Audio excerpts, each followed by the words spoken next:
Hello. Today we're going to be talking about the Princess of La Manchaland Rodan identity, because like the rest of the identities, this one was requested, and also for a very specific particular reason that I will not be discussing in this video.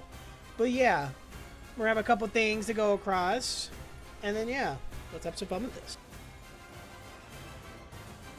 So, before we get into her skills, one thing I will mention is that due to her being a blood fiend, she works off of the blood feast mechanic, which what it does is when any damage is taken on the field, regardless if it was from friend or foe, it will add to the blood fiend tracker, the blood feast tracker, and essentially blood fiends will draw from the blood feast in order to make themselves stronger.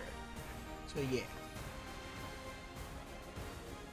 So, for her skill 1-1, it's a very basic skill 1, but what this one in particular does is, at the beginning of the turn of her combat, she will consume up to 20 blood feasts, and will apply 1 blooming thorn for every 10 blood feasts she consumed onto herself, and 1 ally with the highest max HP, but this will always prioritize other Blood Fiend allies, and if it does give it to this Blood Fiend ally, they'll also gain an additional Blooming Thorn. However, if she was not able to consume Blood Feast, she will instead take 5 bleed damage, adding a bit more to the Blood Feast stack. She will gain 1 coin power with this skill for every 6 bleed on a target with a max of 2 extra coin power, and the skill itself would inflict 1 bleed and 1 rupture, but no count of anything. So, for her skill 2-1, like the other skill 1, she will consume Blood Feast. She'll consume up to 30 at the combat start, and will apply 1 Blooming Thorn and 1 attack power up for every 10 Blood Feasts with 2 times per turn. She will give these to herself and the ally with the lowest max HP, which of course she'll also prioritize Blood Fiends. And will give them an additional 1 attack power up and 2 Blooming Thorn for every stack that they were able to get off. If she was not able to consume any Blood Feast, just like the last attack, she will gain 5 bleed, adding a bit more to the stack. She'll gain 1 coin power for every 6 bleed that's on a target with a max of 2 coin power. She will inflict 2 rupture and 2 bleed count on the first attack, and then the third attack would inflict 1 rupture and 1 bleed. So it's a nice little way of adding just a little bit of extra bleed. So she, like a lot of units in this game, has 2 skill 3-2 of 3 skill 3s, which with the basic one and then the enhanced one. We're going to start with the basic one. So on use, when she uses it, she will gain extra coin power if the target has 6 or more bleed. She will then apply Festive Fever with a max of 10 stacks she can apply to herself, and the amount of the people are part of the highest resin. And essentially, she'll apply 3 plus 1 for every 50 blood feast she was able to consume that is consumed by her in total herself. She'll give them Festive Fever, and then she will also apply to the same people who also get the Festive Fever. They'll also get 3 Blooming Thorn.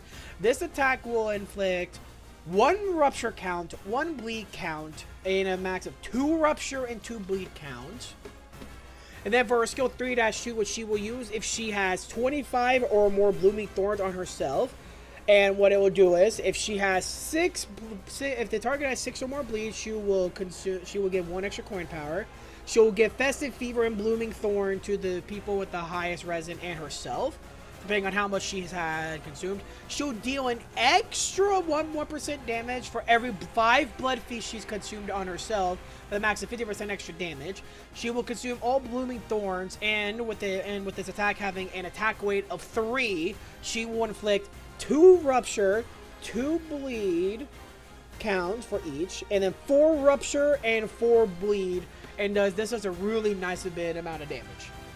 So for her defense skill, she in fact has a counter, and when it's used, it will reduce the bleed count by 3 of 2 of her other allies that has the highest potency and count value, and will also increase the blood fiend by the amount of bleed that she reduced.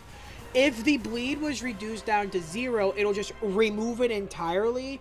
However, if the ally is a blood fiend, she will reduce their count even more by 2. If she wins the clash with the counter, she will gain 4 Blooming Thorn, and this counter can also inflict 2 bleed and 1 bleed count. So her first passive I've already explained before, since she's a Blood Fiend, she utilizes the Blood Feast mechanic, so we're going to be skipping that one. Her first passive, mainly her really only combat passive, is Hard Blood Thorn. And what it does is, when another ally takes bleed damage, or if they consume Blood Feast, she will gain 1 Blooming Thorn 5 times per turn. She will heal HP on herself, with base skills gaining back 10 HP per skill at max. However, if she were to overheal because of this, the ally with the lowest HP will instead gain the excess health, letting them go back up. So she can be a really nice mini healer, because she also gives them defense, making them harder to die. And then her support passive, with the ally that has the highest bleed potency, not counting bleed, she will reduce it by 6 and apply Blooming Thorn to them, depending on the math that goes into it. So yeah. So, what kind of team should you be put in? She should be put in just a main bleed team altogether, inflicting good amount of bleed, removing bleed off of your own allies, and also healing said allies. She's one of the core members of the bleed team, and also buffs the Prince of La Manchaland Mersault, with something that will be explained when I do his video.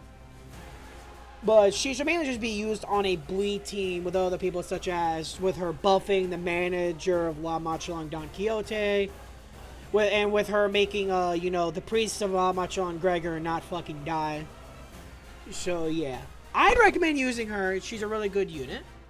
So how to use her is just very simple. You would use her skill 1 and her skill 2 to buff your allies, keeping them also alive.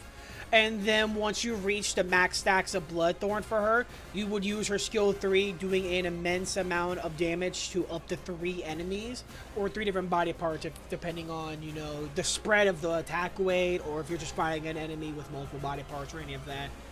But yeah, just use her skill 1 and her skill 2 to buff herself and her allies, and once she's at her max stacks, use her skill 3 to immediately do a huge amount of damage.